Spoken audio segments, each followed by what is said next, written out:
Hello 9th class, good morning all of you. The chapter number 6, Weathering the Storm in Erasma is going on. Yesterday video, we have taken the last sentence, trapped family from starving in the several days that followed. यहाँ तक हमने लिया था. आज हम यहाँ से start करेंगे. For the next 2 days, Prashant sat huddled with his friend's family in the open on the rooftop. अगले 2 दिन प्रशांत अपने मित्र के परिवार के साथ छत के ऊपर खुले स्थान में सटकर बैठा रहा. वे ठंड से लगातार they froze in the cold and incessant rain. The rain water washed away Prashant tears. ठंड से निरंतर वर्षा के कारण वो बिल्कुल जम से गए थे. वर्षा के पानी ने प्रशांत के आंसू को धो डाला.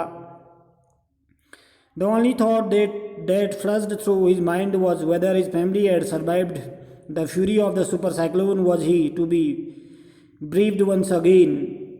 उसके मस्तिष्क में केवल एक ही विचार था कि विशाल चक्रवात के क्रोध के उपरांत उसका परिवार जीवित बचा होगा या नहीं. क्या उसे एक बार फिर उनकी मृत्यु हो जाने के कारण उनका बिछोह सहना पड़ेगा. 2 days later, मैंने 2 दिन के बाद, which seemed to Prashant like 2 years, the rain ceased and the rain water slowly began to recede. 2 दिन 2 साल के समान, 2 वर्षों की भांति दिखाई पड़ने वाले 2 दिन के पश्चात वर्षा थम गई और वर्षा के जल का स्तर नीचे गिरने लगा. Prashant was determined to seek out his family without delay. Further delay यानी कि प्रशांत बिना देरी किए हुए अपने परिवार को तुरंत ढूंढना चाहता था. But the situation was still dangerous and his friends family pleaded with Prashant to stay back a little while longer. But Prashant knew he had to go. लेकिन अभी भी स्थिति खतरे से खाली नहीं थी और उसके मित्र के परिवार ने प्रशांत से थोड़ा और अधिक समय रुकने के लिए कहा. वाइल लॉन्गर, लिटिल लॉन्गर लिखा है, यानी कि थोड़े समय के लिए और रुकने के लिए कहा. But Prashant knew he had to go. लेकिन प्रशांत जानता था कि उसे जाना ही है. ही equipped himself with a long sturdy stick and then started on his 18-kilometer expedition back to his place through the swollen flood waters. उसने एक लंबी और मजबूत छड़ी ली और तूफान युक्त बाढ़ वाले जल के बीच 18 किलोमीटर की दूरी तक स्थिर अपने गांव की ओर चलने का अभियान प्रारंभ किया.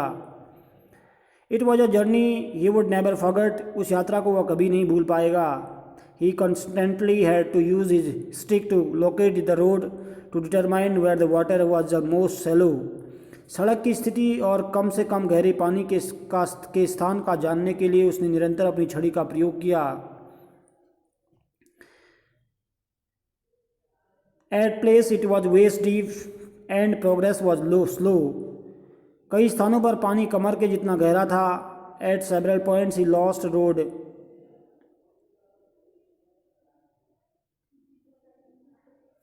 Stick locate road to determine. He constantly had to use locate the road to determine where the water was most shallow. At the place it was waist deep and progress was slow.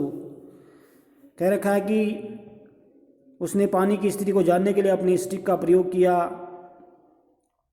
At place it was waist deep and progress was slow. At several points he lost the road and had to swim. कई बार वह सड़क को छोड़ देता, उसे तैरना पड़ता. After some distance he was relieved to find 2 friends of his uncle who were also returning to their village. They decided to move ahead together. कुछ दूरी तय करने के पश्चात उसे जो है उस समय रात मिली जब उसके चाचा के 2 मित्र उसे मिल गए जो उसे उसके गांव की तरफ भी लौट रहे थे. उन्होंने इकट्ठा आगे बढ़ने का निर्णय लिया. एज दे वेडेड, जैसे ही वो आगे बढ़ रहे थे, as they waded through the waters the scenes they witnessed grew more and more macabre. They had to push away many human bodies, men, women, children, and carcasses of dogs, goats, and cattle that had the current swept against them as they moved ahead. पानी में चलते हुए उन्होंने जो दृश्य देखे हुए अधिक विभत्स होते चले गए. ज्यों आगे बढ़ रहे थे त्यों उन्हें बहाव की तीव्रता से उनकी ओर लाए जाने वाले पुरुषों, महिलाओं और बच्चों की लाशों, कुत्तों, बकरियों और अन्य पशुओं के शवों को एक तरफ धकेलना पड़ता था. In every place that they passed they could barely see a house standing. जिस गांव के नज़दीक से वे गुजरते थे वहाँ उन्हें मुश्किल से ही कोई मकान खड़ा हुआ दिखाई देता. Prashant now wept out loud and alone. He was sure that his family could not have survived this catastrophe. अब प्रशांत काफ़ी देर तक फुट फुट कर रोता रहा. उसे निश्चित हो गया कि वह उस विप्लवकारी स्थिति में उसका परिवार बच नहीं पाया होगा। इवेंचुअली अंत में प्रशांत रीच द विलेज कालीकुड़ा नामक अपने गांव पहुंचा। हिज हार्ट वेंट कोल्ड, उसका हृदय उत्साहहीन हो गया। Where their home once stood there were only remnants of its roof. Some of their belongings were cut, mangled and twisted in the branches of tree just visible above the dark waters.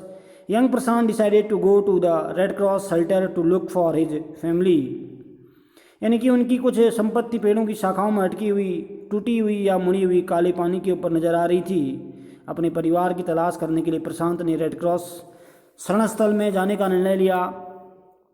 Red cross shelter जो बनाया था वहाँ पर जाने का निर्णय लिया उसने, प्रशांत ने। Among the first people he saw in the crowd was his maternal grand mother, यानी कि भीड़ में नजर आने वाले व्यक्तियों में सर्वप्रथम उसकी नानी थी। वीक विद हंगर, हालांकि भूख के कारण वह निर्बल हो चुकी थी। सी रस्ड टू हिम, वो उसके पास में आई। Her hands outstretched, her eyes brimming, it was a miracle they had long given him up for dead, यानी कि लेकिन अपने हाथ फैलाकर और अश्रुपूर्ण नेत्रों से वह तीव्र गति से आगे बढ़ी। यह एक चमत्कार था, उन्होंने उसे काफ़ी समय पहले मरा हुआ समझ लिया था। Quickly word spread and his extended family gathered around him and hugged him tight in relief.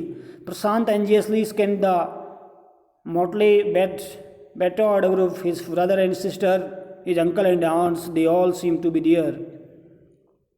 थोड़ी देर में यह समाचार फैल गया कि उसके परिवार के अन्य सदस्य उसके इर्द गिर्द इकट्ठे हो गए और राहत महसूस करते हुए उसका आलिंगन किया। प्रशांत ने चाह भरी दृष्टि से रंग बिरंगे और विशक्त दल को आंका। उसके भाई बहन, उसके चाचा चाचियां सभी वहाँ दिखाई पड़े।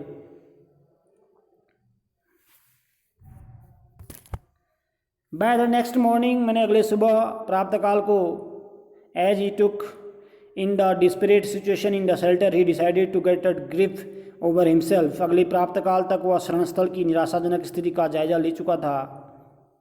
ही sensed a deathly grief settling upon the 2500 strong crowd in the shelter. उसने अपने ऊपर काबू करने का प्रयास किया। 86 lives were lost in the blaze, लगभग 86 व्यक्ति मर चुके थे। All the 96 houses had been washed away, लगभग 96 घर बह गए थे। It was their 4th day at the shelter, या उनका चौथा दिन है शरण स्थल पर, शेल्टर में जहाँ उनको शरण मिली है।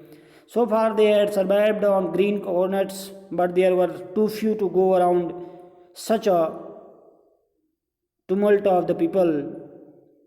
कहते हैं कि अभी तक उन्होंने हरे नारियों पर जीवन यापन किया, लेकिन इतनी बड़ी अपार भीड़ के लिए उनकी संख्या कम पड़ गई।